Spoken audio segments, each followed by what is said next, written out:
pay-per-view happened. It sure did. And we're And back to we're here to talk about talk it. about it. Freaking fantastic. It's been a while, Travis.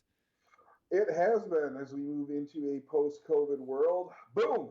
Smirking Down is back. Hopefully, with at least some weekly content moving forward. We both have setups. We both are well. We're not in the same location, but this is just going to be easier for our schedule. And big AEW pay-per-view, Double or Nothing happened last night. We definitely were watching it. And I do have to say, I wish we had something a little more exciting to talk about. It wasn't a bad pay per view, but it wasn't exciting at all. Oh, we got a new champion. I'm pretty excited about that. I think a lot of Meh. people are. Yeah, I don't know. Like there are a lot of people who have been waiting for that for a long time. So, And they um, screwed it up. They screwed it up. it didn't. It was perfectly fine. And cause I don't know if they plan on turning her. I think, and we'll get into that. But I think that if they are definitely planning to turn her, then maybe. But we will have to see going forward what they plan on doing with her. Truth. Yeah, I mean, the quality of the in-ring matches were overall good. You know, there were some really good ones. There were some matches that went too long. There was a match that didn't need to be on the card whatsoever. Yeah. I think that's my two biggest criticisms of the pay per view right out of the gate, is it was an hour too long, and it really was. It had that WWE feel when it comes to you kind of knew what was going to happen for the most part. I mean, you never know, but you're like, well, it played out kind of how we expected. I didn't really expect them to have Miro drop the title to Archer. I wouldn't have been super shocked if they'd done it, but it just kind of didn't make sense. You no way Kenny was dropping the world heavyweight championship. That just wasn't going to happen. Yeah. Their match outcomes were pretty obvious, and they mostly went the way everybody expected. I think the battle royal was your big surprise, and we'll get into that. But yeah, I mean, as far as I mean, outcomes, yeah, that I guess. I mean, that was a feel good moment, right? Like you get the young guy. You manage to keep Cage babyface by kind of giving him the rub. You know, gives Jungle Boy the big hug. But yeah, I mean, we'll get into it. yep. But that's kind of how I was feeling. I was like, good lord, this is way too long, and it has a WWE feel in terms of the outcome. Like it felt like we knew how the matches were going to end. So Mm-hmm. uh, there was some good action in the Oh, ring. So absolutely. And you can't take that away from them. And you missed the pre-show, but I'd like to discuss that real quick. On the pre-show, we started things out with the NWA Women's Title match between Serena Deeb and Rio, and yeah, man, that match was main event quality. Like that is something that I was really surprised on how well that match went over. I mean, they're both great workers, but that match was hot and is something that other wrestling companies in North America would be able to put in their main events easily because it was that high of quality. And here we have AEW having this title match on the pre-show, um, and it says a lot to the talent of the two ladies. Yeah, I didn't get to see the match. Unfortunately, I was dealing with some technical difficulties trying to get the big TV fired up so we Yep. could watch the actual event. But yeah, I mean, it definitely. I saw a lot of positive Yep. reviews, people saying it should have kind of probably been on the main show, maybe. Yeah, I there mean, were if there it were was that kind of quality. yeah there were definitely matches on the main show that it could have replaced, and I wouldn't have been mad about it. But it is on YouTube, so I mean you can always go back and watch it if you get a chance. But Right. yeah, I was Well, I was yeah, impressed. yeah. I mean, and then the show kicks off with Cage and Hangman Page, right? Like, and that was a really good kickoff match. Yeah, Like this absolutely. was, they're telling that story, the Team Taz story. We'll see how that kind of uh, all shakes out. But I mean, like just looking at kind of, I jotted down some notes. A couple of the points, Hangman Page taking just big power moves by Brian Cage right out the gate. they're just trying to make Cage look big, strong, intimidating. Those handprints all over Hangman's chest, Yeah. they looked really painful. He was welting up mid match. Uh, you had some really hot spots, right? That that comeback where Page hit that avalanche Hurricane Rana was like just like okay, like this is getting pretty hot. And yeah, I was like, well, that's a really good match to kick off the show. Yeah, I think this might be Brian Cage's best match since he's joined the roster. I thought he was crisp on all his moves. He looked good. I think Hangman's selling was fantastic in it. I think Hangman can have a great match with anybody. I also think Brian Cage is a beast and is super athletic. So putting them in there together, I think you got the best out of both the guys. It was a really good match from start to finish. I enjoyed the stuff with Team Taz. They come out there. Ricky Starks and Hook try to come out and interfere, and Cage doesn't want none of it.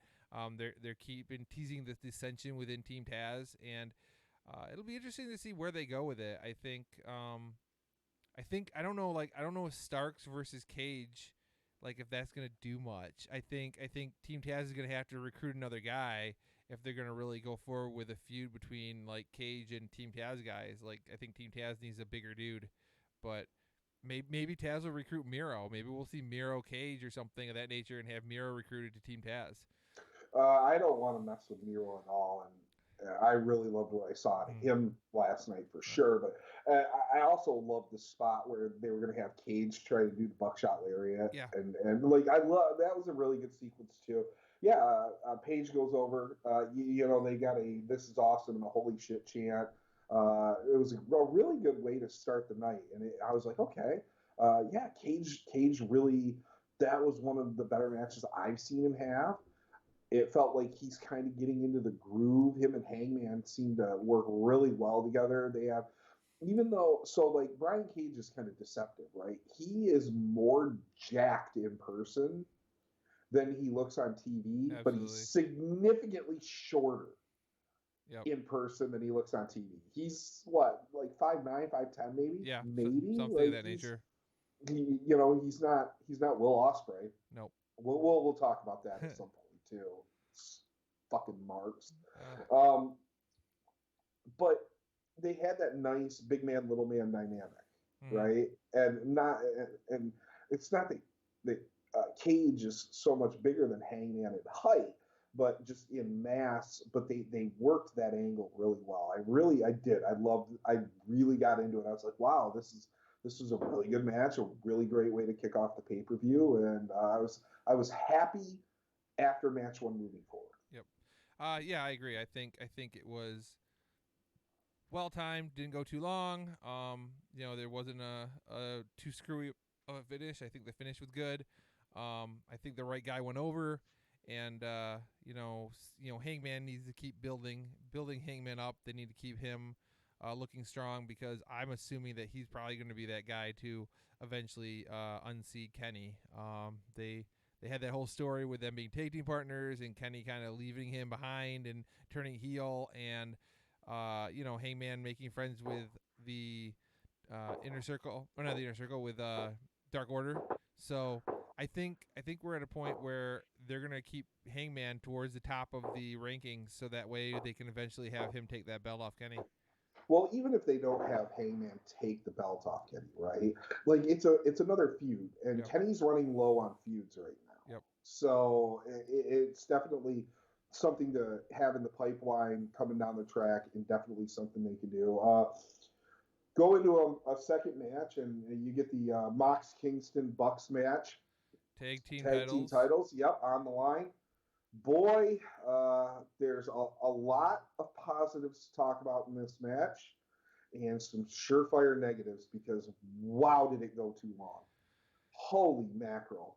Yeah, Like, it felt to me almost like they put themselves in a predicament where they want to let the Bucks have a match that you expect out of the Bucks, but they still want to make sure that Mox gets his big moments in, And to do that, they had to give both Nick and Mox like some hot tags, and it was too much. You don't need both teams getting that hot tag. You don't, and then Mox ends up after the hot tag ends up taking back out to Kingston before coming back in.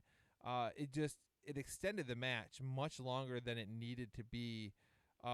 Just from a setup point. I mean, you can have a match that long. That's fine. If that match needs to go that long, that match can go that long. But the format of it didn't make sense. Yeah, it didn't need to go that long. And it was like after like the second, they had like what 4 heat spots in that thing. Yep. Like it was just ridiculous. Like after there was that lull after they had been going what like 20 minutes, and then there was that down lull for like 6 or 7 minutes where it was just like they could have just cut that out and went to their go home sequence. Yep. And because when they went home, like I mean, it got hot again, right? Like you just could have kept the crowd up. I think like they're coming off a really good opener. People were marking out to see the Bucks. They're marking out to see Moxley, which. Listen, Tony Khan wasted money on the Wild Thing theme. Yeah. All right, like I'm over it. I don't need to. Like, if you were gonna do that for, I thought maybe they were gonna do that just when he defends the New Japan U.S. title, kind of as an homage to what some of the stuff they do over there. No, I guess that's his new theme. I hate it. I absolutely. Yeah, and I don't know. I don't know what it is. Like the first discussion with that, it was to tie to an homage for New Japan. Then it was, it's a tag team theme for Mox and Kingston as them as a tag team. I'm like, all right, well, I can be okay with that. Okay. But, I mean, if they lost, like, how many more times are they going to tag team now? Like, I mean, they're both singles guys. I mean, are they going to keep them both in the tag division and not have them go back up to singles? I mean, the Bucks just beat them. I mean, that's got to put them back at the bottom. Well, not at the bottom, but definitely sliding down several spots, right? Yep. And I will, as much as I hate the Wild Thing, I did love the Chico's bail bonds reference from Bad News. Like that got me a chuckle. Yep. A nice chuckle. The hot start was great. Like Mox and Kingston coming in and just taking control and just manhandling the Bucks. That was really good, and it was interesting to watch, right? Because like. Mox and Kingston were working like heels, but they were clearly the faces, right? Yeah. They were doing all the heel, like the old school heel stuff, but like more in an anti-hero sort of way. Yep. And it was great to see the Bucks get, kind of roughed up. And it works well with them acting heelish, even though they're faces, because the Bucks are like heels, but they're pretending they're heels that don't realize they're heels. Like they're coming out there and they're being obnoxious and shit, and then they're like, I don't know why people think we changed. We're the same guys we've always been. We've always been this entertaining. And I like the stark difference between the two teams in this, because I am in fact heel Buckmark. I mean, the shirt says it all. Like I'm all about a heel Bucks team. So seeing a kind of anti-hero team go up against them is super entertaining. So can we also talk about the fact that if WWE would have pulled the crap they did at the beginning of the match, we would be burying them for 10 minutes? They just changed the rules of the match like at the beginning of the match, and it is I hate that. And I think that wasn't this match. That wasn't this match. Nope. That was your world title match. Was that the world title match? Because I was thinking it was this match. Nope, that was the world title match. This also had the interference with the Good Brothers and Kaz coming out, which looks like they're building that feud, which could be interesting, right? Yep. Like I think they're going to run Kaz at Kenny too, because Kenny needs opponents. I think the Kaz is doing the Elite Hunter gimmick here. It looks like, and I'm like, that's gonna be pretty cool. I am interested to see where that goes. But that is the main event that they came out with. I was wondering why I didn't have that jotted down. I was like, why didn't I jot that down? Because it annoyed me. I was like, we would bury WWE. But you're right. Like, it was again the interference spots. But yeah, Good Brothers and Kaz. I think you're going to have Kaz. He'll probably rack up some singles victories, and they'll probably will get a Dynamite main event with him challenging for the title. And I mean that we could see Kaz and maybe Mox and Kingston all team up and go after like the Bucks and Kenny and like some triples matches and stuff, some 6-mans. So I mean that could happen as well. I don't know who you put him with if he's gonna go after the Bucks as a tag team. My answer to that, if I'm Tony Khan, my answer to that is Christopher Daniels shows up as Curry Man and teams up with Scorpio Sky, and they go with SCU, Spicy Curry. No. Yeah. I'm tapping out. and because then you do the whole like guy under the mask, and that's not Christopher Daniels, and then you can do the backstage segments where you have somebody else under the mask with Christopher Daniels standing there and him being like, "That's not me." Like that would be super entertaining. I'm okay. I think you're more likely to get Mox Kingston and Kaz in a six man versus the Bucks and Omega. I think that's kind of how you kick it off. You had the cold spray spot, and it's whacked with a can. The Meltzer driver on the stage. It was a Bucks match. It was loaded full of high spots. It was hot, and then Moxley would get his spots in. Kingston is a guy who I didn't see much of before he came to AEW, and he feels like he's going to be kind of a guy that is good and helps other guys look really good for a really long time. He's got some talent. Absolutely. And I like him the more I see him. Yep.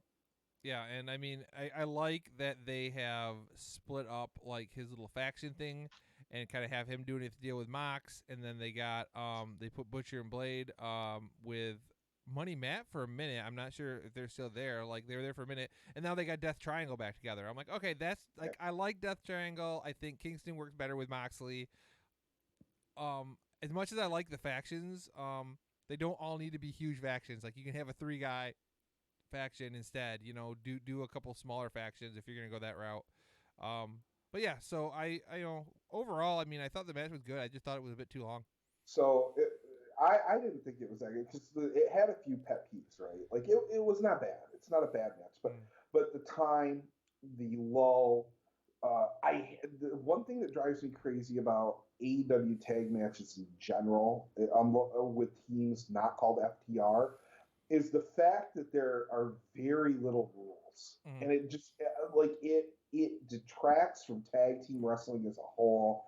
And we had heard so much about how they were going to try and crack down on that and get back to a more traditional style of tag wrestling, even outside of FTR, right? Yep. But like when they went to that, what was it, the second set of heat? It was post Meltzer driver on the stage, and there was just both of them were just in the ring. Both the Bucks were just in the ring, and the ref was just kind of like 1,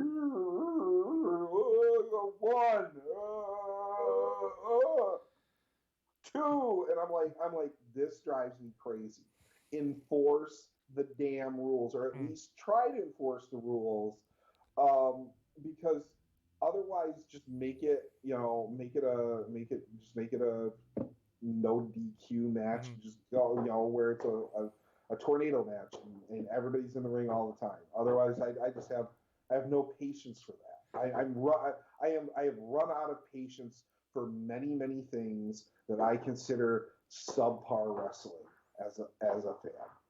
And I've noticed it depends on who's in the ring. It heavily depends on whether or not it's like rule breakers, guys who are going to be like running around breaking the rules all the time, or and brawling on the outside, which is how this started. And like the whole match, like from the moment the match started, it was like not like to following any of the rules. Well, and then when you watch matches, when you watch matches with the guys who are following the rules, and even if it's a face heel team, like then it's not as big of a problem. They follow the 10 count. They get out of the ring. They don't have the shenanigans where they're both in the ring the whole time. But it seems like they push for it. And I still think like this match, like you said, it's anti-hero versus heel team. And so both teams are kind of working dirty. So yeah, you're going to have a lot more dirty stuff going on. And they always allude to the fact that the referee is doesn't want to stop the match due to disqualification, during a title match. And I'm like, all right, well, I get that, and that makes sense for this match. But if it wasn't Mox and Kingston in there with the Bucks, I'd expect that other team to be following the rules and the Bucks to be cheating because the Bucks are the heels.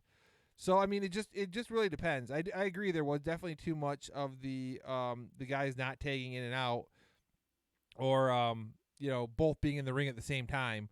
But we also seen seemed like the ref had like no control over the match either. So Yeah, that does nothing for me. It's I don't like that at all. I did like the spot where the Bucks did the Roman Reigns shield spot and it Yep. got countered. I liked seeing when Mox was Ambrose. I loved that rope bounce clothesline that he would do. Obviously, it was overused. Yeah, Right? until they really overused it. They overused it, but that's a really it's a good move, and it's a really good move for him. He does it really well, Yep. And we saw it again for the first time in a really long time last night, and I was like, that's very sparingly. If you use that move once every month or so, because he delivers. I mean, Moxley's probably got one of the best small guy clotheslines in the business, right? Like he's really good at it, and it just looks good when he hits that move.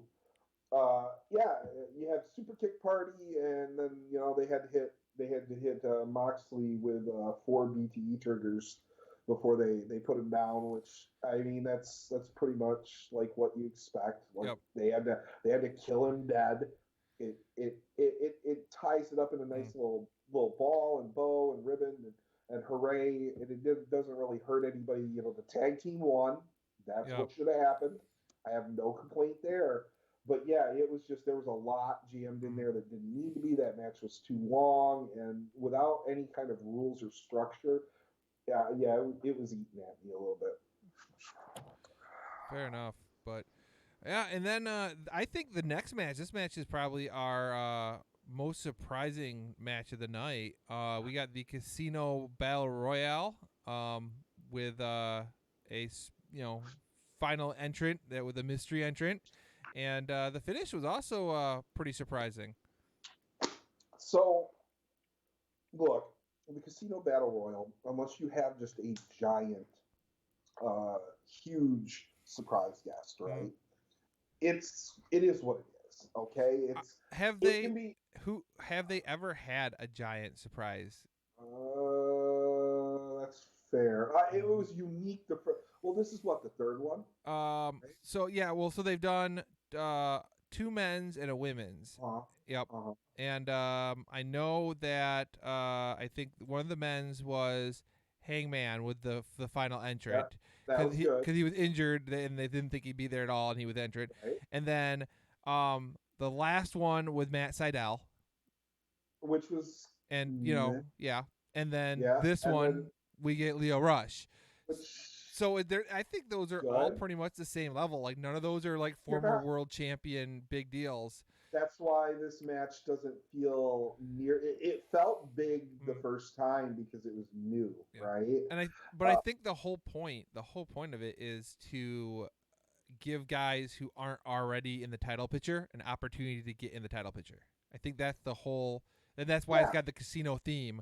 So you're not gonna throw a former world champion like who could walk in and be in the title picture into this match. Like Christian wasn't going to appear on this show first time and be put in this match. Like, it was going to be a thing where you're going to use that as an appearance on TV to draw ratings or whatever.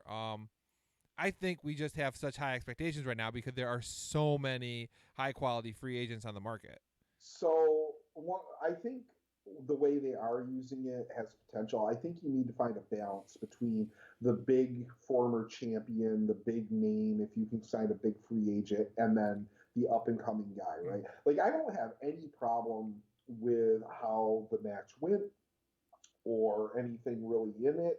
Rush, that was really nice. I mean, okay, cool. Yeah, he's coming to the U.S., coming back to the U.S., going to do some matches over here. Fantastic. But it wasn't, I mean, it is what it is, right? Like, it's not a bad match, but it's a battle royal, and battle royals they're battle royals. It got the job done. I very much appreciated the fact that they were very, very candid in being like, "That's Leo Rush from New Japan. He's been wrestling on New Japan Strong." And I'm like, "Oh my god!" Like, Well, yes, it's a dig. yes, Like totally. I it's a love it. dig. It's great. Um, that made me laugh so hard because we seen Tony Khan put out that video where he uh took a dig at WWE and this Khan guy from WWE, and where he said they had stuff coming up in the near future with plans with New Japan, and then 2 days later you got like a New Japan guy showing up. I'm like, that's great. I'm like, I am all about that. I like to see that. Like, that's something I want to see out of any company that's not WWE. Any company that's not WWE, if WWE comes out or reports something about those companies punching down at them, man, they need to come back and just throw a haymaker. Like, I want to see them come back and say something. I'm tired of the timid responses from other companies because WWE is the freaking biggest company in the world. Like, I want to see these other companies stick up for themselves. Yeah, so I feel like the kind of the high points of the Battle Royal, besides the finish, right?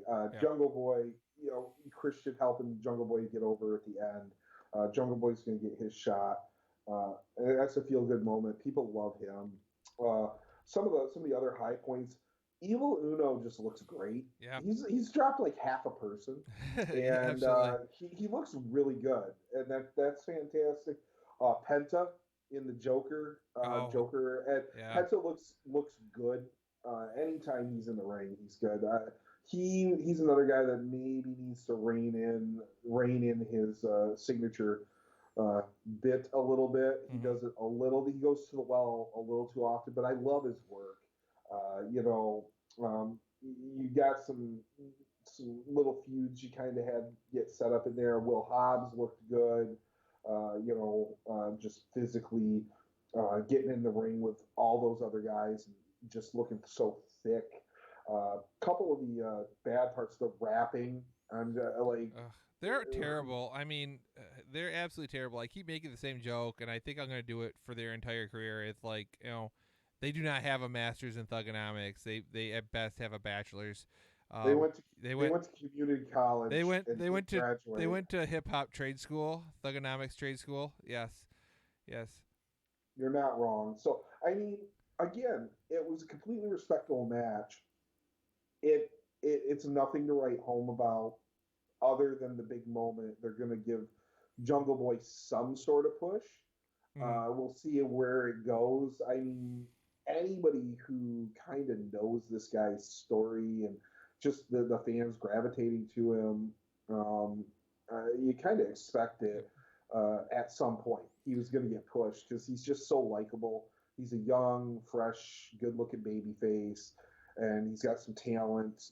I think the money feud is when they turn Luchasaurus on him and make Luchasaurus heel. That's going to be a money feud. People are going to hate Luchasaurus. There's money there, but yeah, I think him and Kenny can have a very good match. He's still really young, and he is still, he is fairly small. Yep. He's going to look small next to Kenny, who's also not a particularly big guy. So, but again, young and full of talent, and the underdog babyface. Gonna get Kenny a lot of heat, which is good. Yeah. Like, more heat Kenny gets, the better.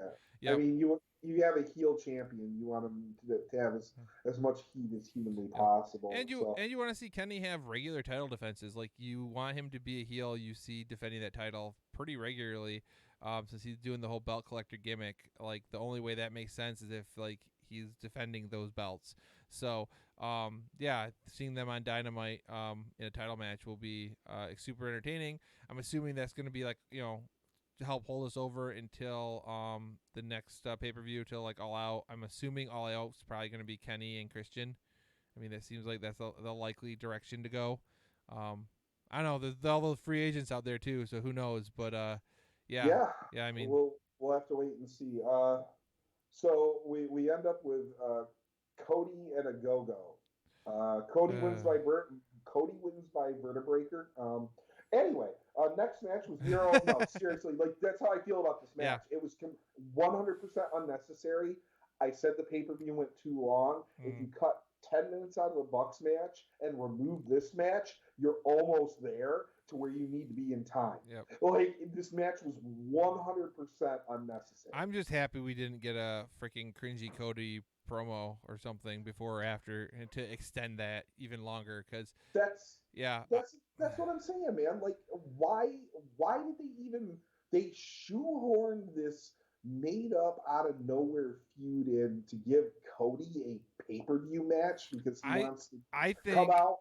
I think it was all about to get a Go-Go something to do because they like the way a Go-Go looks, and I'm like you're leaning into Vince McMahon territory here, finding a guy that you like and then trying to find a reason to put him on a show instead of writing something interesting and letting him organically get over and then getting him on a show. You mean you can't put a go-go with somebody as a heater and kind of bring him up that way? Or you can get him on a show, put him in the Casino Battle Yep. Royal if you like him that much. Make him one of the last three guys in there. Yep. Like there are things you can do, but this match, it was shoehorning. This is the kind of crap that WWE does. It's the kind of crap that none of us likes, and it just eats up time. And it took, the pay-per-view went, I understand, holiday weekend, okay, you can get away with it, but I don't want my pay-per-view to go to midnight. I don't want 4-hour pay-per-views. I mean, they should start, if they're going to do a 4-hour pay-per-view, they should be starting it at 7, not 8. Like that, I mean, pre-show 6:30, show starts at 7. Then you're done by 11, people can get out. Like, yeah. I mean, it's not like they shot on the West Coast either. They're shooting in freaking Florida, so they're still shooting East Coast time. There's really no excuse for it to go as late as it did.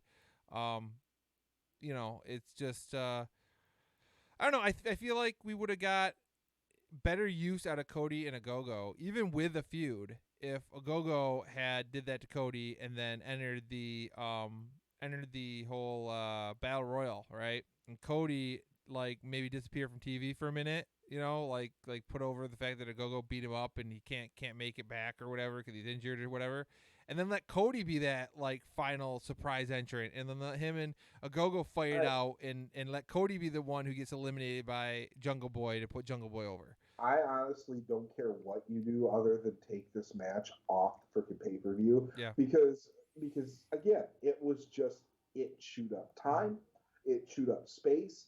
I had no interest. The work in the ring was fine. It was okay, but it had I don't care problems. Yeah. I just didn't care what was going on. So whatever.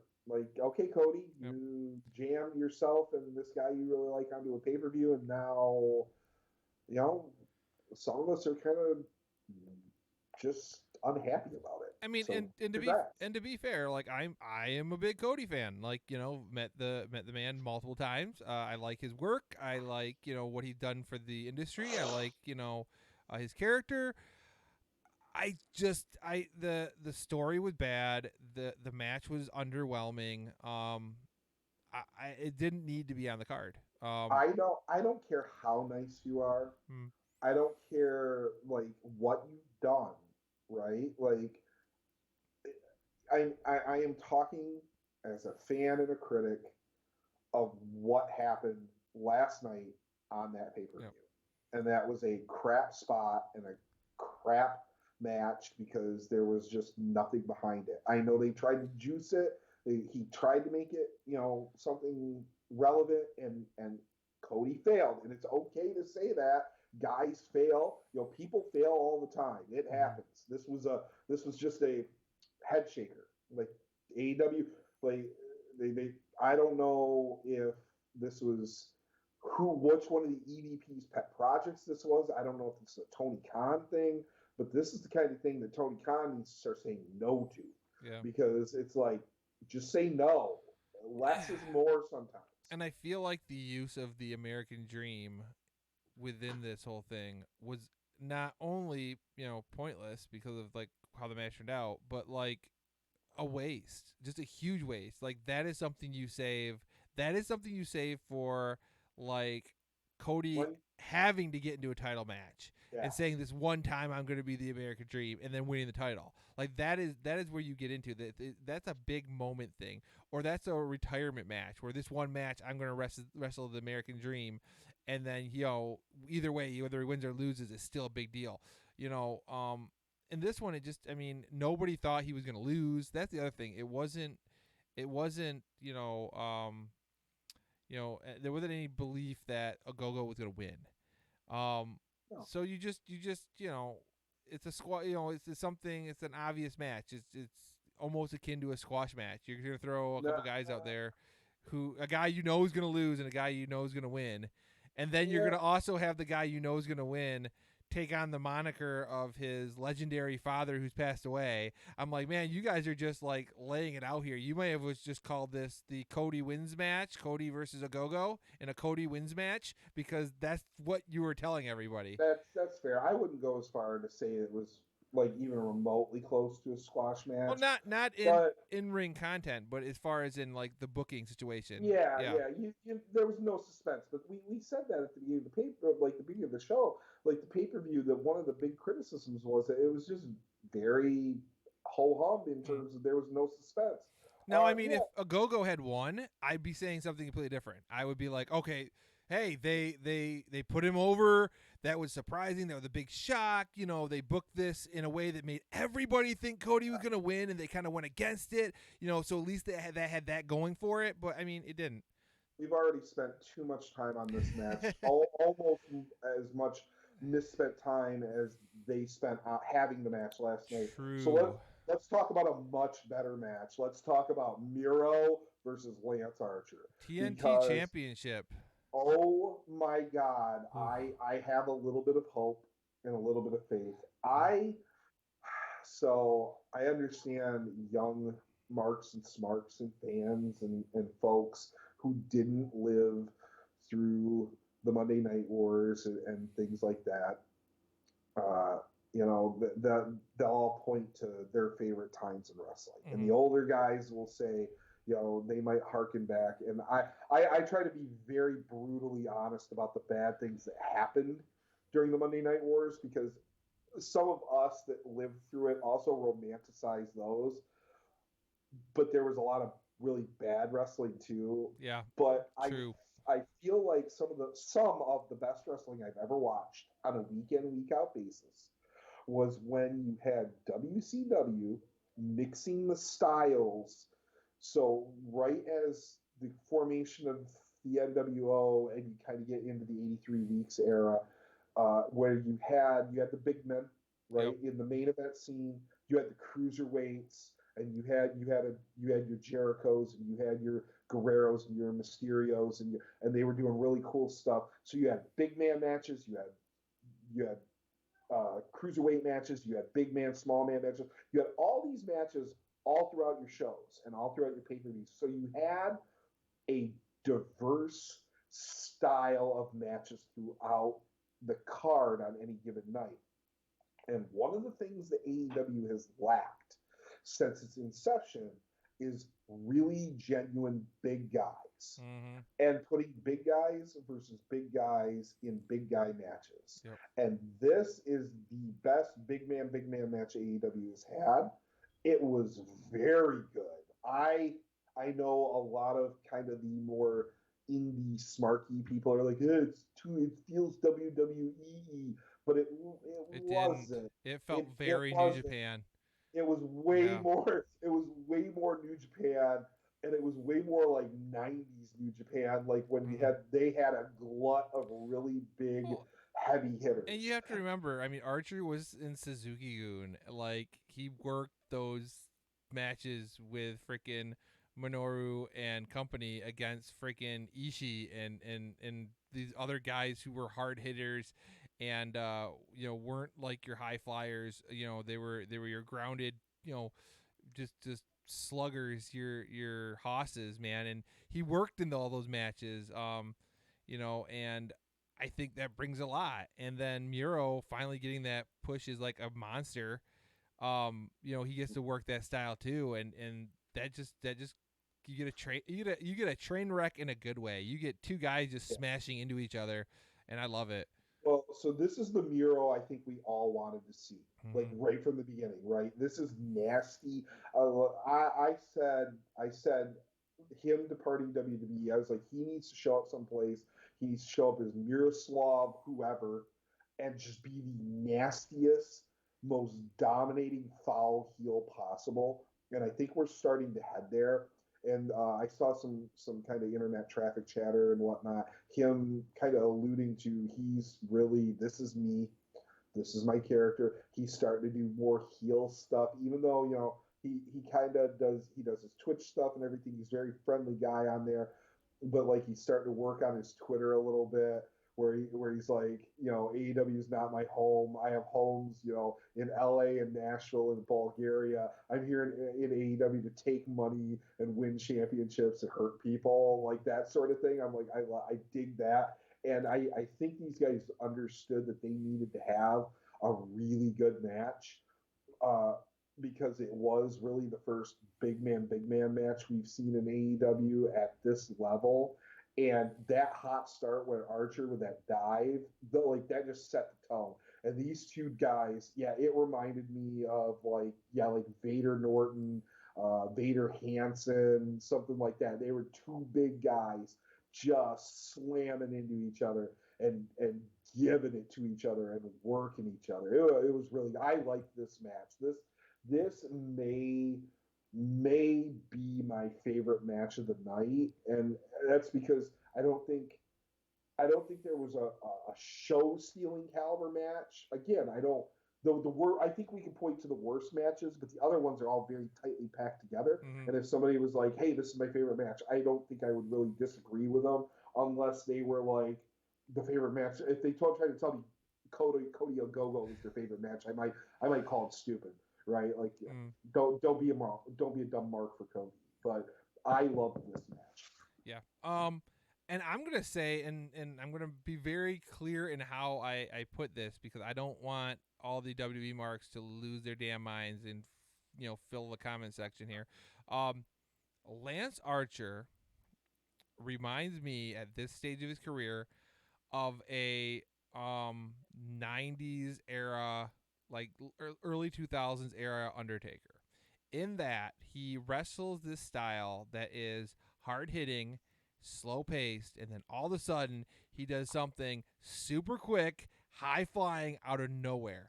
And then goes right back to a pace where he works the same pace all match and just hits these really big quick spots. And that's something Undertaker was known for throughout his career. Like that was the whole genesis of the Undertaker, was that he was dead, so he had to work slow like a zombie, but then he'd do something big and impressive to pop the fans, and then we'll go back to a slow pace. He did that his whole career, but right now Archer's at this state where he's doing these dives and things Undertaker started doing, a bit later, mid 90s to late 90s. And yeah, I mean, Archer definitely, I feel like he's watched a bunch of Undertaker and he's like emulating that or trying to. I mean, he did do old school into a moonsault. Yep. Like, I mean, that was impressive Yep. as hell. Doing big dives out of the ring. Yeah, Yep. I mean, really, really good. You get Miro getting heat on Jake. Jake comes out with the snake bag. Not a snake, obviously. Because Miro grabs it and throws it back into basically the gorilla. Like, it was hilarious. Though, I mean, it could have been a real snake. It's not a snake. In Florida, they don't care if you throw pythons. They just want that shit out of there. Listen here, brother. I care if you throw pythons. No, they yeah. As long as they're not 24 inches, brother. 24 inches, brother. Yeah. So maybe that's where Hulk's 24-inch pythons went. It's in Jake's bag. Yes. They sure aren't on his arms anymore. Perhaps they're in the Everglades. Yeah. So yeah, I mean, that match is definitely one of probably in my top 3, maybe top 2 of the night. It was super good. I loved it. That choke slam too. Oh my god, that choke slam. Is that like? That's one of the best choke slams I've ever seen delivered by anybody. I don't know if Archer expected Miro to sell it as much as he did, because like when he brought him up, but like Miro, like like went above Archer's head, and he was like his ass was sitting on his shoulder, and I'm like, what is going on? Like that is a really high angle choke slam. Miro jumped to the ceiling, and Archer like gave him extra oomph. Yeah, and it was great. It was fantastic. I highly appreciate that. We've seen a lot of really mediocre choke slams in the last 5 years or so. Undertaker getting older, Kane getting older. Like small guys trying to do them. So like seeing this, man, I was just like, oh man, I loved every second of that. So you have Miro go over ref stoppage. Archer passes out. That kind of protects Archer a little bit. Yeah, Miro got the best of him, but he didn't submit. He didn't get pinned. Exactly. And that always saves Guy a little bit. I think we're going to see this matchup again at some point. Hopefully not too soon. Mm-hmm. But, I feel like we're going to see Archer come back and be like, hey, you got me, but I think I deserve another shot. I've racked off like 7 wins in a row, something like that. So, if that's those two guys seem to have really good chemistry, though. Sure do. I want to see that match again. Me too. But so up next we have the title match that people have been asking for over a year. Well, we got it. Yeah, AEW Women's Championship. Karu Shida defending against Dr. Britt Baker, DMD. And yeah, I really enjoyed this match, and I was super happy with the outcome. Everybody was happy for the outcome. It was a long time coming. Mm. I think a lot of us pre-injury thought Britt was gonna get a nice long title run sooner rather than later. Shida has done a great job. Holding the belt for a year was amazing. And then they got a new title before putting it on Britt too, which I really appreciated. Them swapping out that small belt for a larger belt. I think that's going to help make it look a lot better on her. It's especially important because like the women's division struggled early on because Britt got injured. I don't think Nyla worked out quite the way they thought she was going to. There's been some hiccups. Their women division had a lot of hiccups. I mean, they had Kylie Ray leave. Decide not to be with the company. They had injuries to Baker and Statlander, like right around the same time. Ryu and some of the others got stuck over in Japan for a minute because of COVID. So they have had a rough go at it, and Shida's been amazing in the last year. I think she's carried the division in the last year, and I think for the next year it's probably going to be DMD carrying the division. Yeah, so the match was fine. Like it was real. The in-ring work was really good. Mm-hmm. I said it when we were watching it. I felt like they missed a chance. Like the fans want Britt Baker to be champ, but she's heel. Yeah. She's firmly heel right now. They could have done a double turn. And I thought maybe that was the direction they were going, and she just started getting frustrated.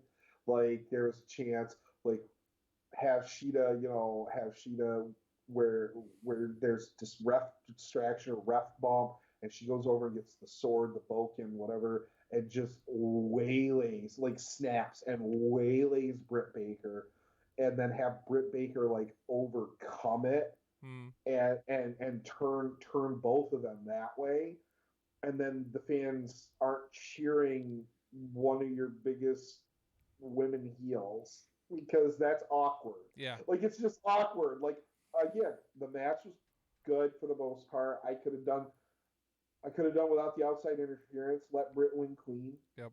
Because again, like the crowd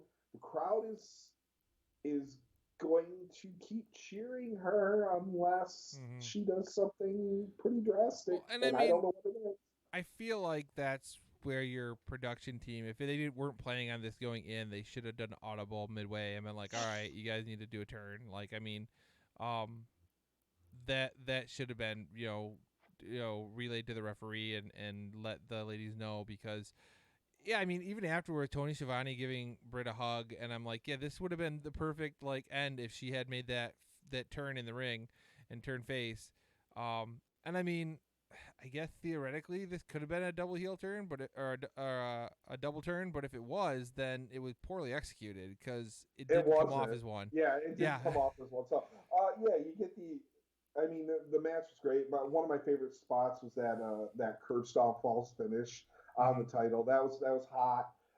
Yeah, I enjoyed the match. I just thought it could have been laid out better and gotten them to a better place with Britt moving forward, because now your biggest woman heel is champion and the crowd has embraced her as a babyface. So probably need to phone that turn in pretty quick here.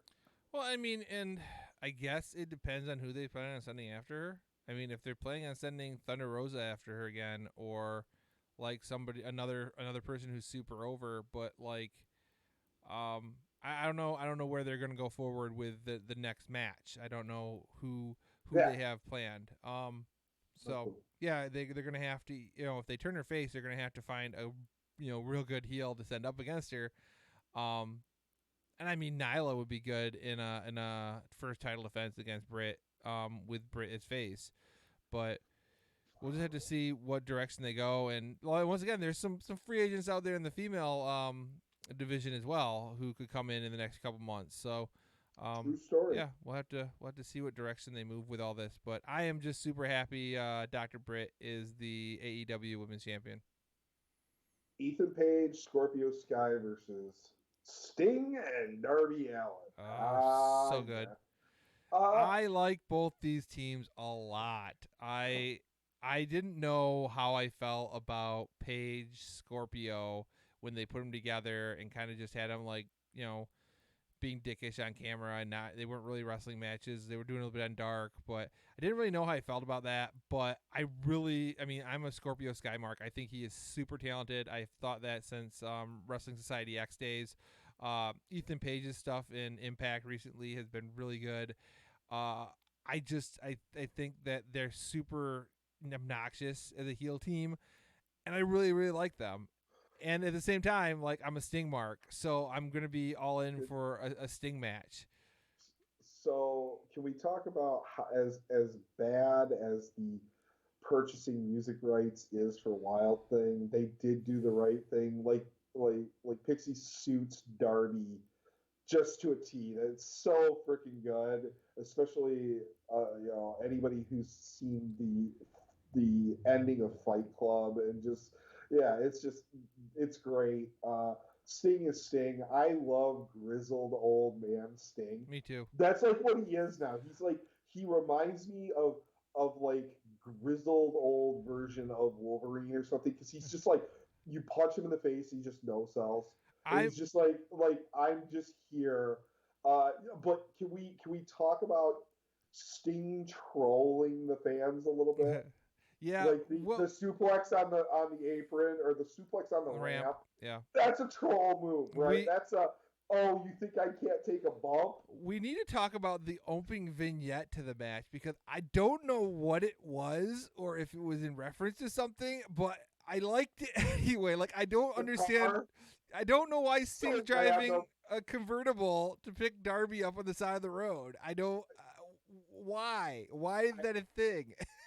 Because Sting's a legend, so of course he drives an awesome car and like whatever. I don't know. It was funny. Is it because there was a repelling shot later in the show and they couldn't use it? I mean, is that why? Yeah, we'll talk about that a little bit too. But like, so this match, like, it's Sting got his "You Still Got It" chant, and he kind of does in a like, I'm in my 60s. Yeah, absolutely. And I'm in my 60s and I'm still doing Sting things. Like, he's doing like the stuff he's done for the last 15 years. Diving out of the ring and stuff. And I'm like, I mean, some of the dives out of the ring is more than he did recently. Like, yeah. I think some of that is like, he probably did hear a little bit of, well, oh my God, like, because we are worried about him. He's in his 60s and he had a neck injury. But yeah, he took that suplex on the stage, Uh, and he was taking big bumps, but he was doing Sting things, and just grizzled old Sting for whatever reason. I Uh, think Pretty good. I think a lot of it may have to do once again with those WWE marks because for years, like from the moment Sting, like forever until Sting showed up, and then from the moment Rollins buckle bombed him until he showed up in AEW, every time somebody brought up like who can face the Undertaker at Mania, it was, oh my god, it's gotta be Sting. We gotta have that Sting Undertaker match. Oh my god, it'd be amazing. We gotta have that. We gotta have that. We gotta have that. And the minute he showed up in AEW, all those same marks were like, oh, nobody wants to see a 60-year-old wrestle. Yeah. This Well, there. AEW just rehashing WCW and signing old, out of shape, no good talent. Nah. So yeah, No. I could totally see Sting taking that personal and revigorating and pushing himself to do some of this stuff because yeah, I mean show those Yeah. marks that they're wrong. Grizzled old Sting is interesting. So, and they're using him. He's not just randomly picking up like singles Yep. wins over guys. He's giving Darby Allin a huge rub. Mm-hmm. Like that is what you do with a legendy old guy who can work 4 to 6 dates a year in especially in tag situations. And yeah, okay, I was a little surprised when they gave Sting the actual pin, Yeah. hit the death drop on Scorpio Sky, Mm-hmm. and gave him the pin, but it still felt like that was a way bigger moment for Darby than it was for Sting, Mm-hmm. and it's just everything that Sting is doing. And them their face paints mirroring last night and things like that. This, the reference, ooh, this friendship, this unlikely, improbable friendship they've Yep. struck up. And, like all that is to rub Darby, who also is a young, well liked, up and coming baby face, Mm-hmm. who has the underdog, label, and he's a smaller guy, and you can really play that up over the years. But if you're getting an endorsement from a guy like Sting, that's going to go a long way. Look at the way the crowd. I mean, the crowd was already reacting very positively to Darby in that underdog status, Yep. but they are going crazy for him now. Well, And I believe some of that is because of the rub Sting is getting. we bring up the crowd, man. How good was that crowd? How great was it to have a wrestling pay-per-view with a full like attended crowd, just loud and engaged and happy It to was be nice. there. Oh, it was so good. I was very appreciative. It felt so much better than like anything we've seen anywhere. I mean, AEW's had the best as far as they had like a limited crowd for quite a while, and they had the wrestlers by ringside making noise. So at least they had some like attendee noise.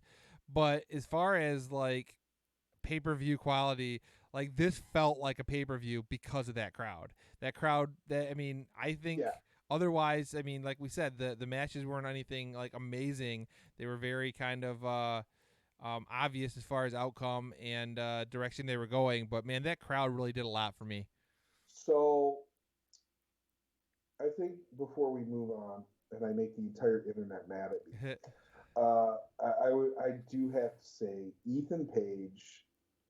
I think Ethan Page is going to have singles gold at some point in the not too distant future in AEW if they I keep think going the way he's. Like, I am surprised how good of a heel he is. Scott He's really good. Sky and Paige are both really, really talented, and I'm like those guys. Like I could see them put the tag team titles on them at some point before breaking them up, and each of them getting singles out, title runs. I could definitely see that be a thing. I said for a while, I'm like Scorpio Sky is going to be like Scorpio Sky, Hangman Page, Darby. Those are like your futures at AEW. We got to Jungle build them Boy up. stepped in. Now they brought in Ethan Page.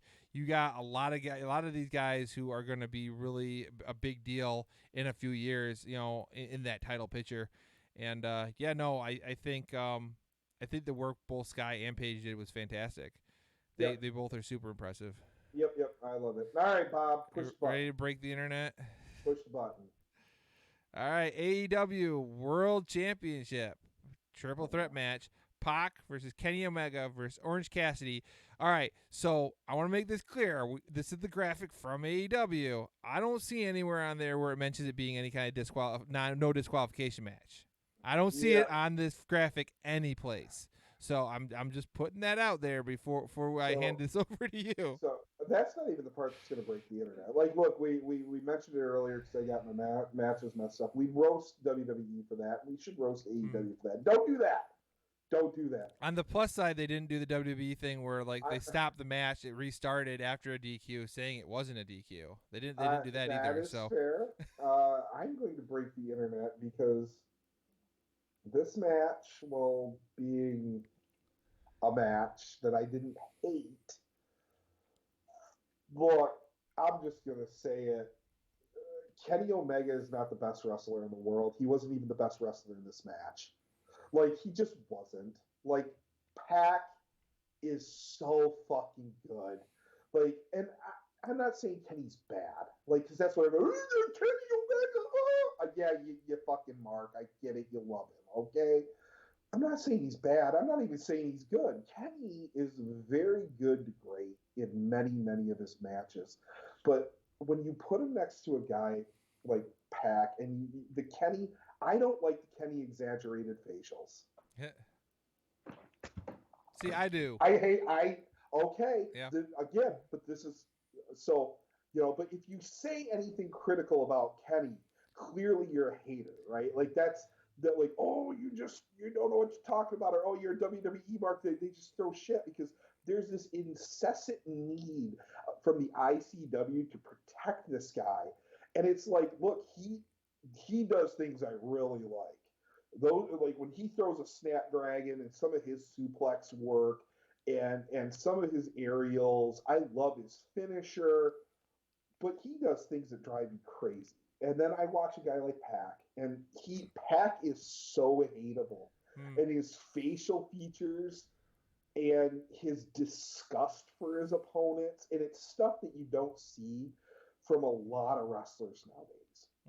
Well, and then on top of that, let me just break the internet all at once because the Orange Cassidy fans, Orange Cassidy had moved from a piece of garbage character and a piece of garbage wrestler in my book to I see a transition that he's doing some different things. He's moving away from this sloth character that he's been doing, and it's more of just nothing phases him. He's just chill, and then he puts in good work. This guy can work. That's the infuriating. Like, it drives me crazy because you see it. You're like, you got talent, man. And then we get the kicks and the pockets, and I'm just like, thanks for ruining it, you piece of scum. Just get the F off my screen. I don't care anymore. Please go home. I want this match to be over. Well, now that you got all that out of your system, that's a lot for me to have to touch on. So, thanks for that.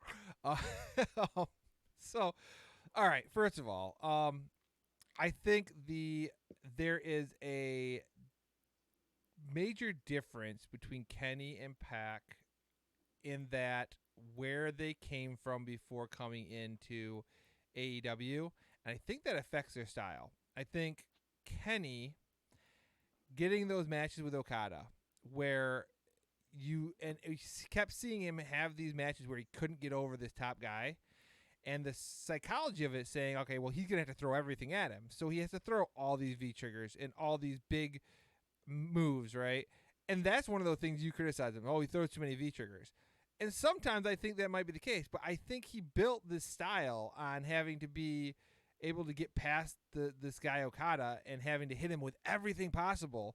And that just kind of became his go-to match. And I think he needs to kind of rein that in a bit. They need to give him some more short match finishes, not squashes. Like, he doesn't need to squash somebody in like a 3-minute bout, but give him a 10-minute match where he hits one V trigger and a one wing angel and it's done, where he doesn't need to do multiples. Like, I'd like to see some of that. So then when he does do like 4 or 5 in a row, then it's a huge deal because it's like, holy crap, that guy took 5 of those and he's still going. That's amazing, because usually it only takes 1 or 2, right? Like, it makes that more impactful.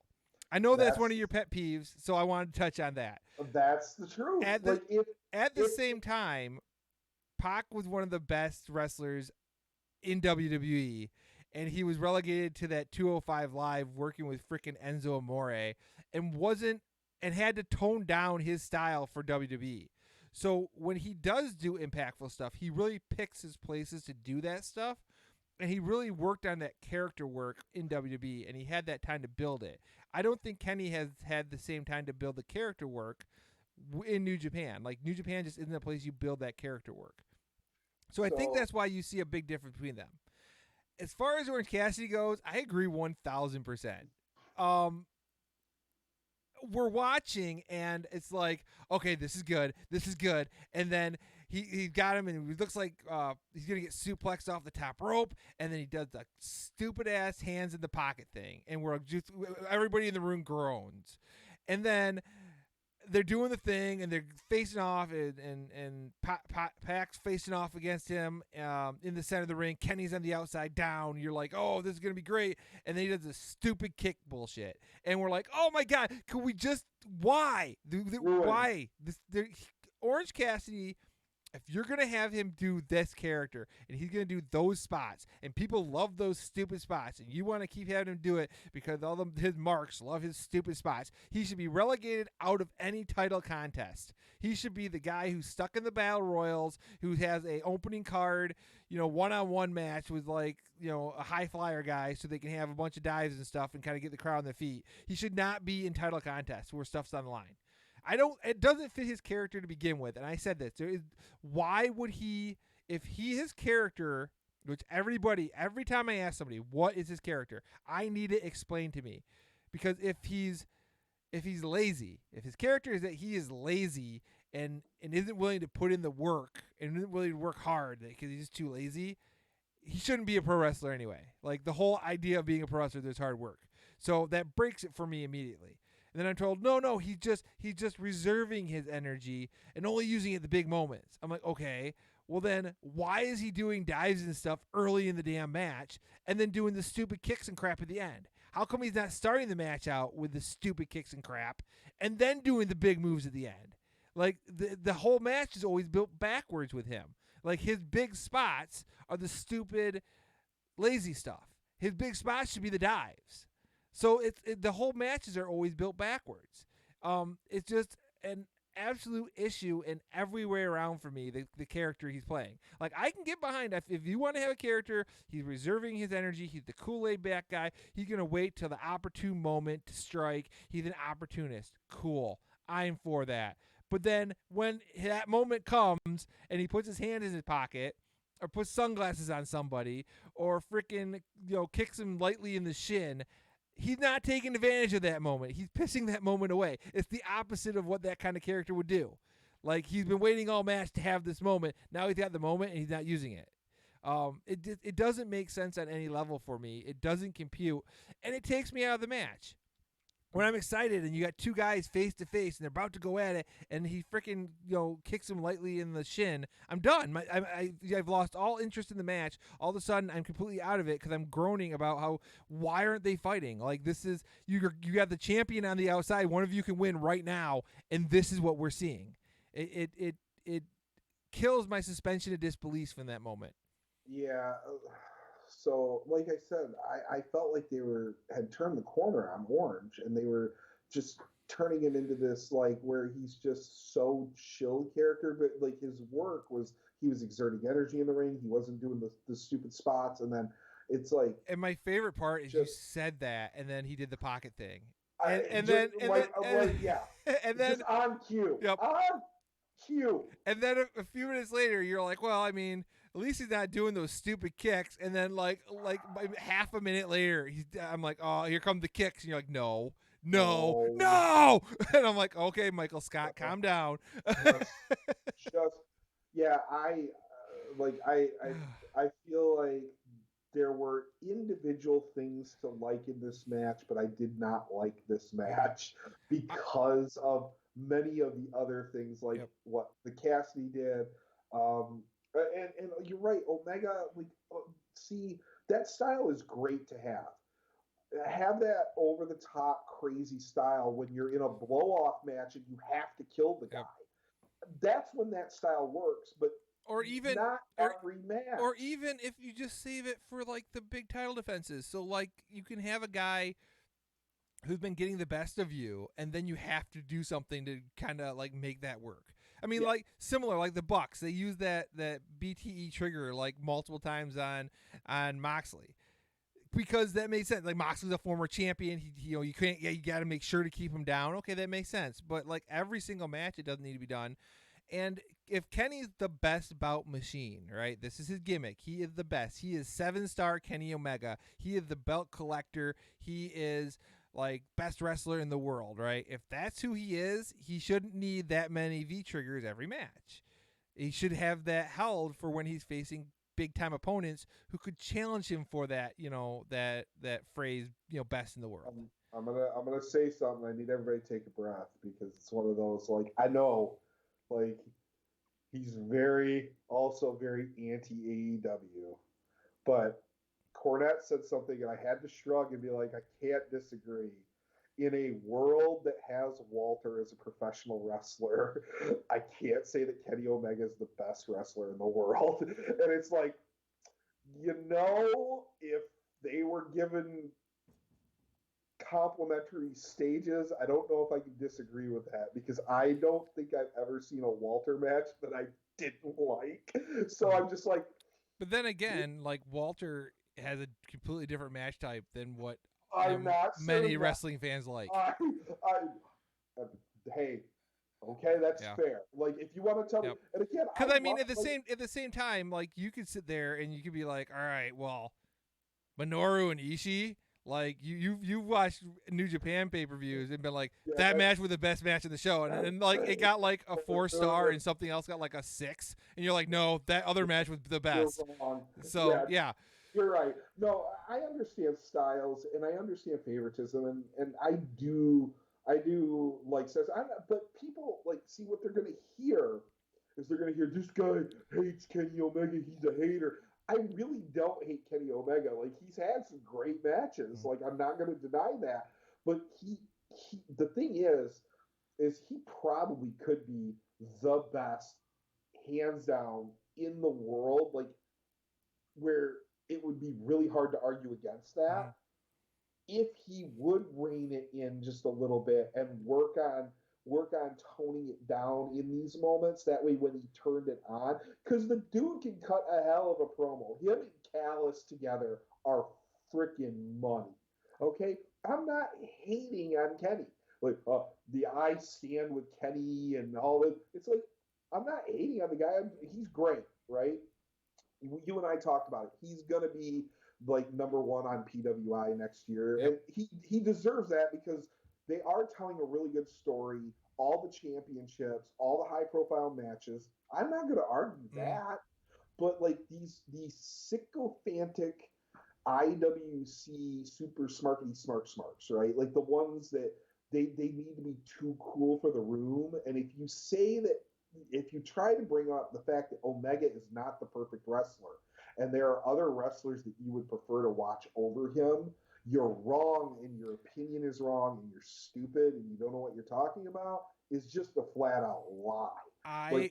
This guy could be so much better, and that's kind of scary when you think about it, because he's again, people will be like, oh, you think he's trash? I don't think he's trash. I think he's really fucking good. He's probably top 10 or 15 in the world on a sliding scale. If you try to tell me he's not in the top 10 or 15, I'm gonna look at you funny too. But again, this is all subjective, right? Everybody's got their favorites, and that's why, unless you're just trying to tell me somebody who doesn't purely and clearly doesn't belong where they are is on the list, then I'm where they're like best, or if you want to say favorite, that's fine. But you could put him, if you put him as high as 1, I'm going to be like, okay, there's an argument to be made there. I would make against it, but there's an argument to be made there, and I can respect that. Now, I'm going to tell you from my viewpoint why I think the hardcore Kenny fans who are all in on Kenny Omega, right? Those fans, why they feel the need to so heavily defend him and to like, you know, go a little bit crazy when calling out people who say he's not the best. And I think that is solely because for 6 or 7 years, Jim Cornette has been on this raging freaking fight of like Kenny Omega should be barred from wrestling. He's the worst wrestler. He's destroyed pro wrestling and he's done it for years.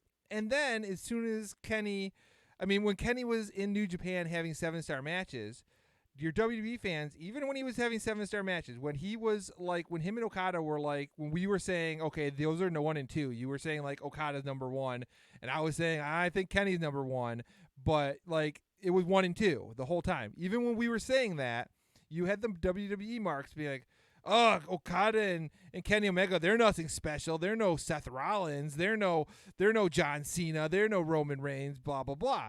So for a long, long time, Kenny Omega has been attacked by not only WWE marks, but some of these like Cornette fans, the cult of Cornette, which I mean, cult is the correct term for that fan base. And I'm like, all right, so now his fan base, now that he's in a major promotion in the U.S., people are still giving him crap because before it was, oh, he's in crappy Japanese promotions. He'll never be a big deal in the U.S. He can't. Cornette's even said that.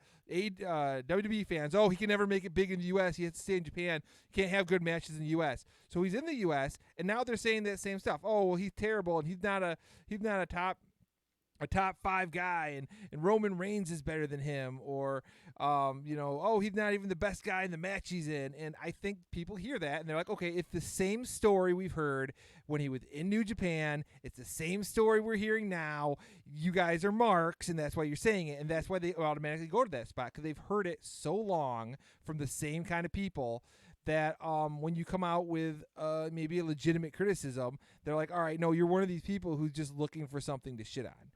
And I completely get that. So the issue is they would have more credibility if they actually criticized him just a little bit. I understand. Like, I mean, can you imagine if during the 90s, right, the mid 90s, if you had fans like in the internet the way it is coming out and being like, man, friggin' that Eddie Guerrero is absolutely garbage. He's terrible. He's awful, right? And Bret Hart's the best wrestler in the world. Eddie Guerrero's garbage. Or Shawn Michaels is garbage because Hulk Hogan's the greatest champion ever. Because, could you imagine that? Because that's similar. Like, you have a guy who's super talented like Kenny, and then you have, like, okay, these other wrestlers who are being called better than him are just like the top guy in a different company. If not that they're necessarily a better worker than him. I don't think Roman's a better overall worker than Kenny. I think he's got a really good character, and he's got the entire company kind of behind him, and the Usos have really done a lot to help get him over as a heel. But Kenny's been doing this shit on top for a long time. To make that comment of like him not being like the top a top 5 guy, which I see a lot of people saying, is just completely ridiculous. Well, that's because a lot of people don't watch AEW or didn't watch New Japan at all when he was there. Again, and they're uninformed, and that's how you have to deal with that. Be like, you're uninformed, and yeah, Cornette is. But look, Cornette's got a personal grudge. I don't think anybody who's objective. Look, I love Jim Cornette as a wrestling talent. Mm-hmm. I think he's entertaining as hell. He's one of my favorite managers.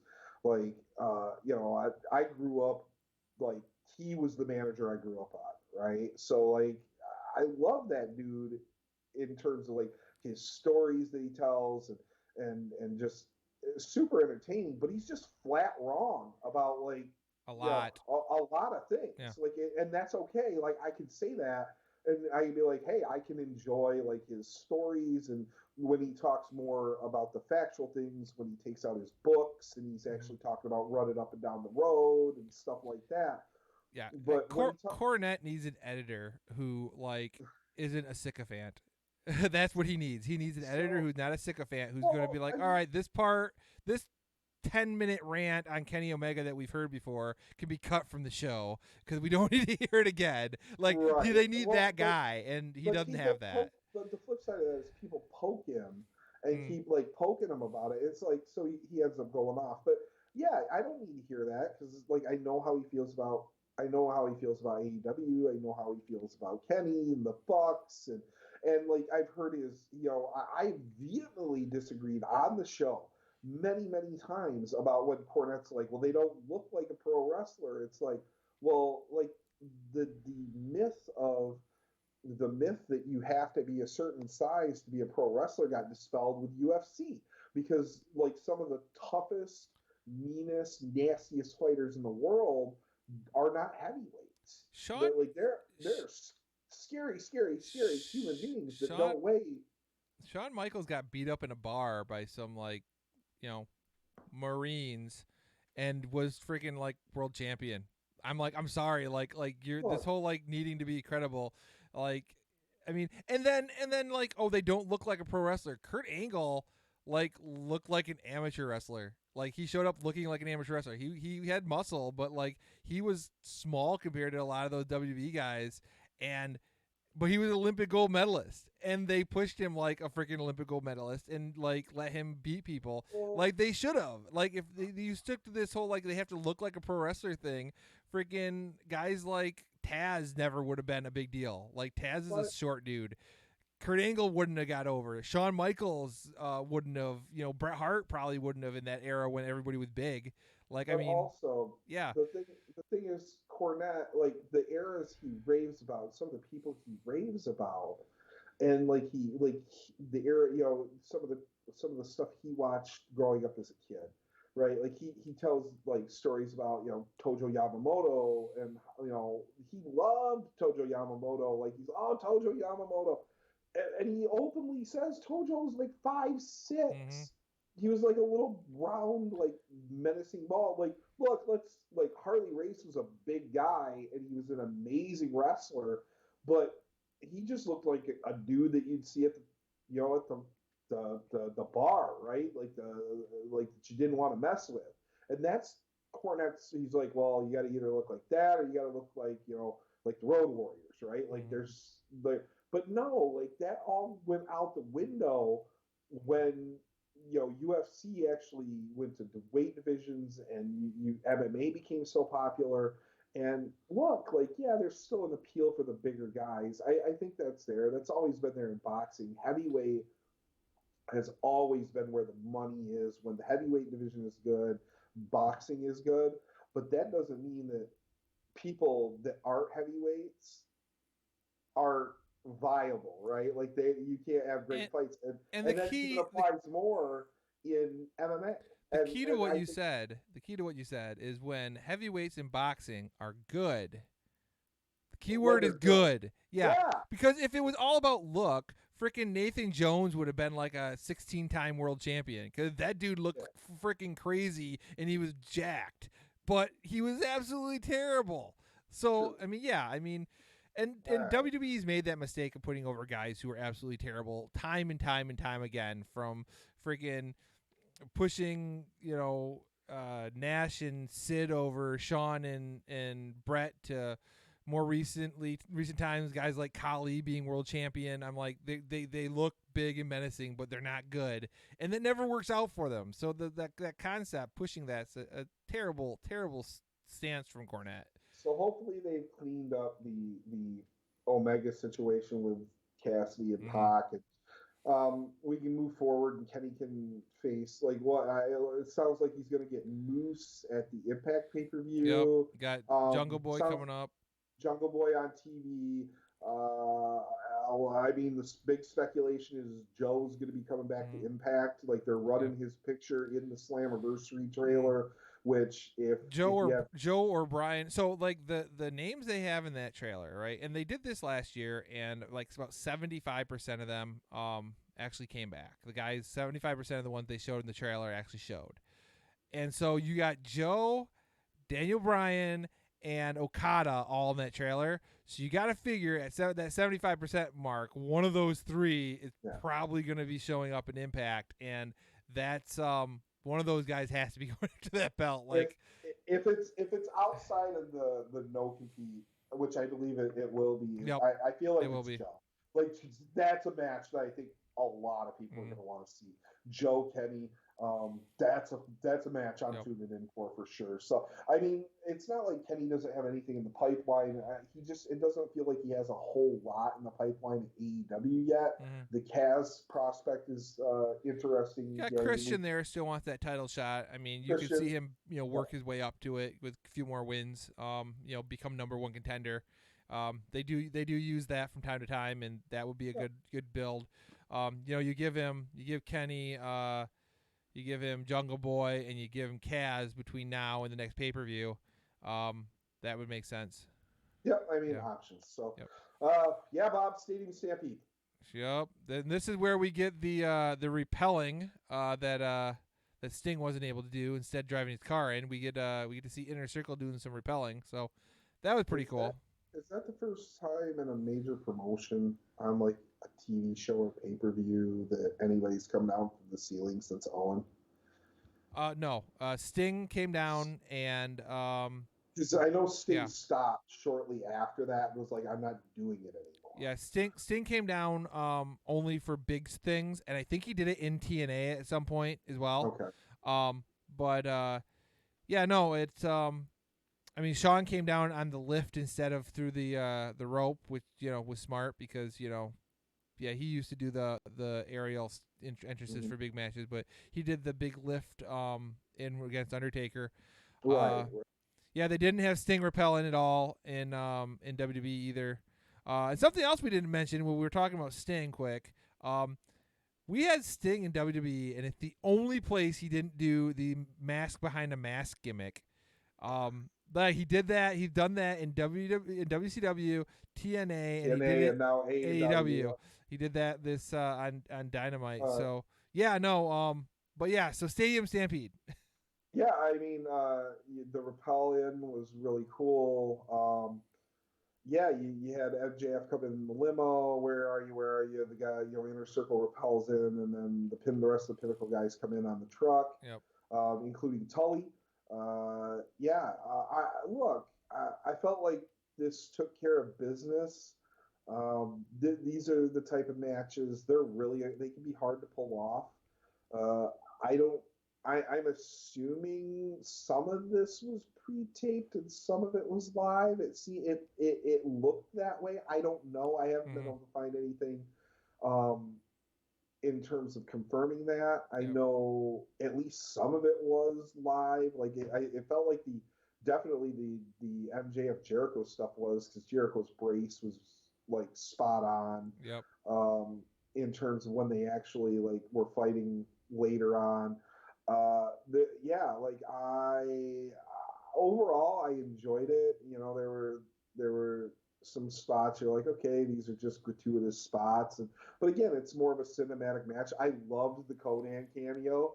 I was like, let's bring back LAX. I'm good with that. I'm totally fine with that. It was great. Conan stopping Tully from getting in the mix. I didn't need the drinking part, but okay, I didn't hate it. I was just like, okay, like let's just go. And then Conan, I was like, okay, I'm good with that. So the gratuitous Urban Meyer cameo was, I get why they did it. Like, he's really big news. It makes sense. It makes sense with them being in the football stadium and fighting through the offices for somebody to be there. And instead of just some random intern, if you can get somebody people actually will know that can be like a cameo, you may as well. I found something interesting during this match. And this is something that is from a perspective of who we were watching with, because we were watching, my girlfriend was there, the kid was there, and then your girlfriends were there. And I noticed that your girlfriends were asking a lot of questions, and there was a lot of there must be because they're so used to watching WWE all those years, because there were a lot of oh, well, why would there be a this in that room, or why would there be a that in that room, and how would they have gotten into that room? And there was a lot of questions of why things were where they were. And I felt like AEW were really just when they asked one, all of a sudden there was an answer, and it wasn't an answer where somebody had to tell you why. It was just became obvious. They were well, why are there hammers in a boardroom? And then a second later, Jericho opens up the cupboard, and there's his personal baseball bat. And you're like, well, The only reason Jericho's personal baseball bat's up there is he put that shit there earlier, so he probably put a hammer in that room because he was up there earlier. And the whole fight leading up to that, he was dragging MJF around. He was the one throwing MJF through doors and stuff. So he led MJF to this point to hit him with stuff. AEW explained it without having to explain it. WWE likes to just kind of like throw random stuff into places that don't make any sense. So I really appreciated that while watching it, and with people like I'll disagree a little bit. If some of the item spots I felt were a little forced, not all of them, but like I did like it did feel like when they were battling in the bowels, Spears and Guevara, and like he threw the bolt cutters. And then he gets handcuffed, right? And you don't really, you're like, oh, like they're in the bowels of the stadium. It's not really a big thing to see utility tools like a set of bolt cutters there. It wasn't like, oh, there's bolt cutters in the concession stand. Yeah, it's there's not bolt cutters in the bar. Right, like they reached under the ring and found a barbed wire Christmas tree for some reason on this Christmas edition of WWE. How did that get there? Yeah, like the bat and the hammer and some of the stuff, like some of that stuff. I did love the Shad Khan cutout. Yeah, like, no, that was really good. That was really funny. Yeah. If you're gonna see, that's how you interject a little bit of comedy into a serious match, like that. The Urban Meyer spot, the Conan spot, Big Pop spot, right? Yeah, like the guys really worked hard. The more I see Wardlow, the less impressed I am with him.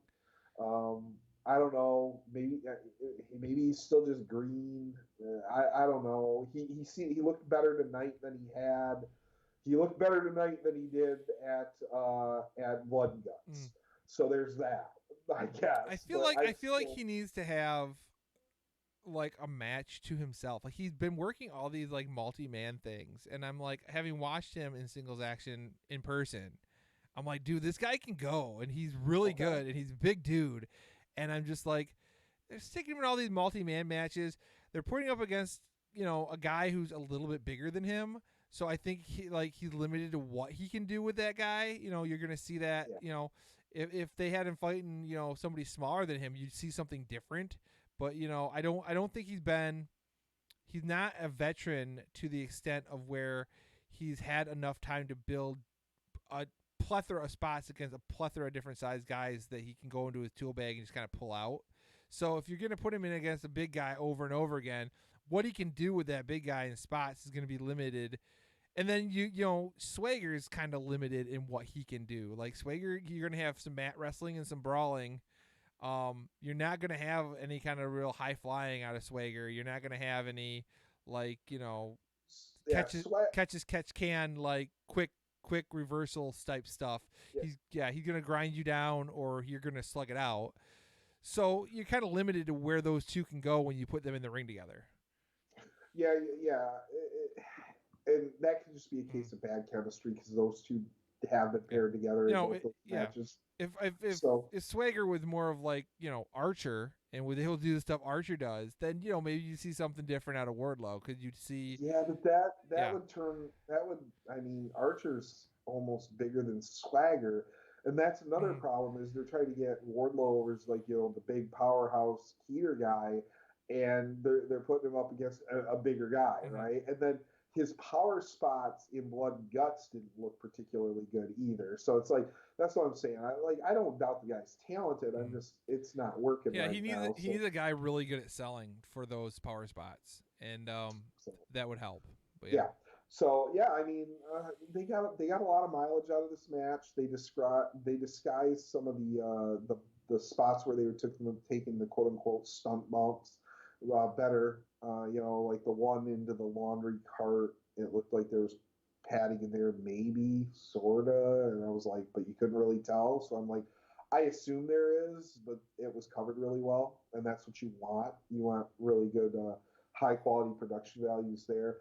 Really, it was about, you know, this felt like getting really shining up Guevara, and it feels like he's about to, you know, get maybe at least a micro rocket strapped to him, because he looked really good. He got to do a cart revenge spot almost. Oh, that was great. Which was really cool. And I know everybody was like, oh my God, like the bump he took. I felt Spears, the bump he took was more realistic. Mm-hmm. It was very, I was like, okay, that's really cool. And I yeah, I absolutely loved Spears in the room full of chairs. Like yeah, I loved everything about that. Like being that is his gimmick. That was amazing. It made me wish that there would have been a WCW moment with La Parka in a room like that because, or it made me wish that like La Parka would have had, room of chair brawl matches like Mankind had boiler room brawl matches back in the day. Like yeah. I made me like, oh man, that would have been such a good gimmick for that character. Like just the visual of all those like plastic white chairs in that room, and oh man, it was so good. I really really appreciated that from like just a visual storytelling angle. Yeah, so it's Guevara's time to shine, and he saves the inner circle, gets the big win, and then big celebration in the ring, big pyro, and it's obviously we're gonna get one more, that the rubber match with the two factions. I don't know, we'll see how that materializes, and I'm okay with it, but they need to. I feel like this third one needs to put the feud to bed. Mm. It almost feels like it's going to kind of have to go the Pinnacle's way, but we'll see. Well, Yeah, I'm really hoping they don't do an all versus all. Like they've had two of these.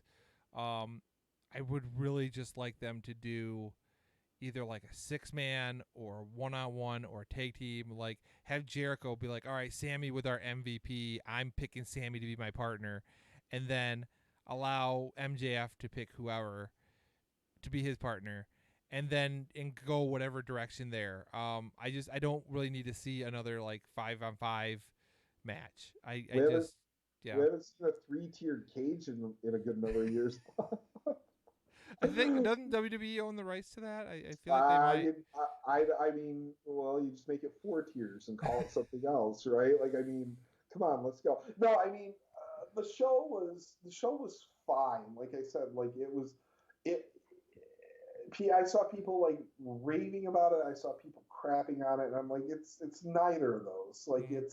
it was predictable. It was some good in-ring action with some less than stellar spots, and it was too long. Yeah.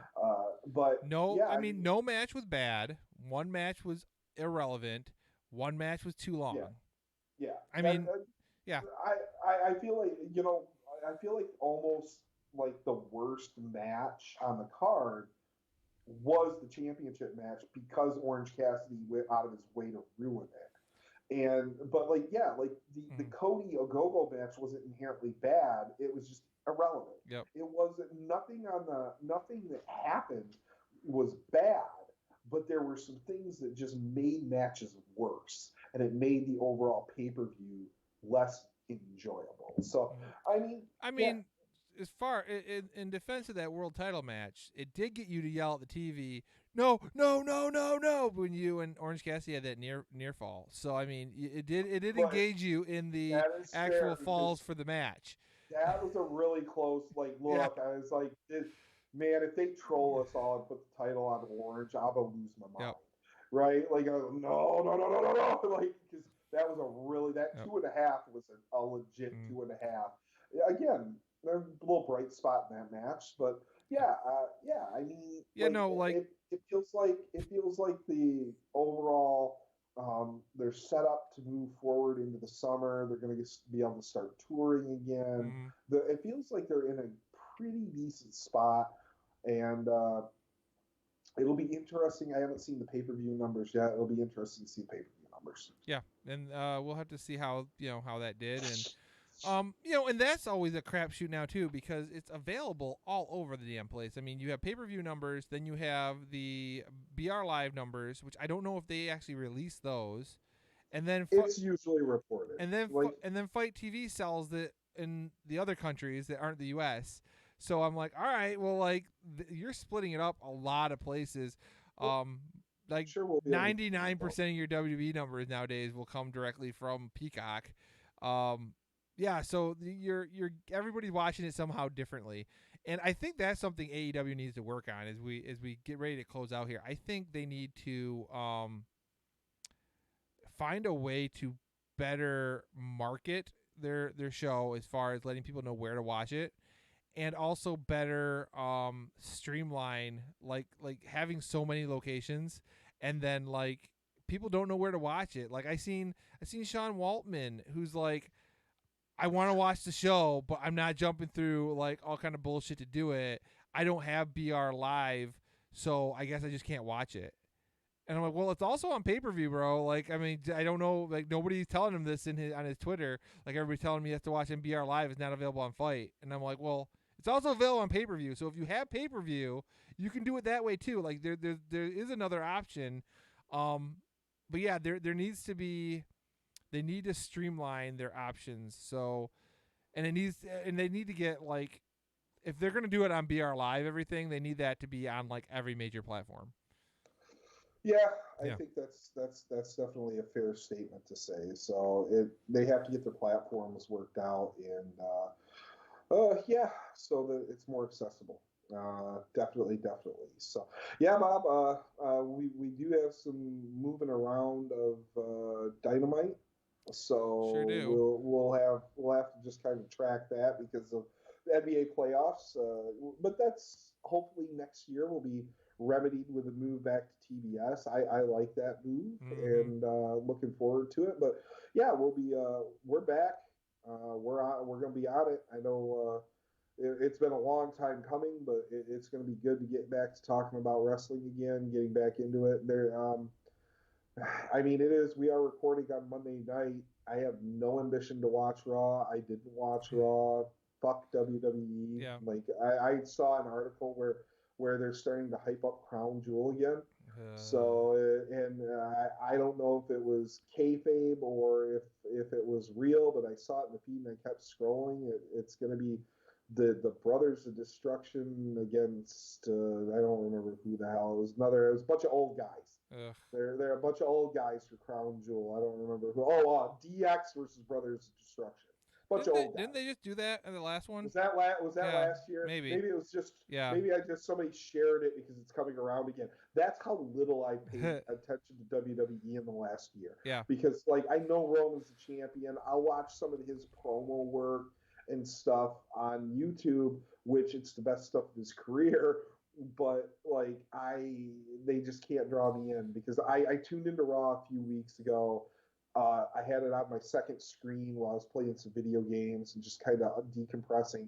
And I got like an hour into the show, and I was like, "It's the same Raw show from like 2 years ago." Oh, Raw is absolutely terrible. Like even WWE fans are like, "Yeah, WWE shows are NXT, SmackDown, 205 Live, main event." And then Raw, like they're burying it, Yeah. like, and so yeah, no, Raw is absolutely terrible. Yeah. And you know what? Like there are guys in WWE who I want to see. They're just, I mean, they didn't like after WrestleMania they put the tag titles on AJ Styles and his muscle. Peter, yeah. And then they said they didn't have anything to do with for him, and so like he just wasn't on the follow up shows, and I'm like, well, like. That's a guy I might tune in to see something if they did something big with. Daniel Bryan, not there. Samoa Joe, they release him. Moxley's not there anymore. Miro's not there anymore. Like all the talent I would give a damn about aren't there. My friend, it's WCW 2000. We've been saying that for like 3 years. The only thing that's different is those giant TV contracts. So yeah. I think that's going to be it, Bob. Let's go ahead and get on out of here. And as always, we appreciate it if you like, subscribe, follow. Check us out on Facebook, Twitter, YouTube, of course, is where you're viewing us. Also, hopefully this week and for our next show, we'll be able to add a TikTok to that. That's something we're working on. It does always help us when you super kick the bell icon. So as always, I'm Travis. He's Brother Bob. Have a great one. We'll see you next time.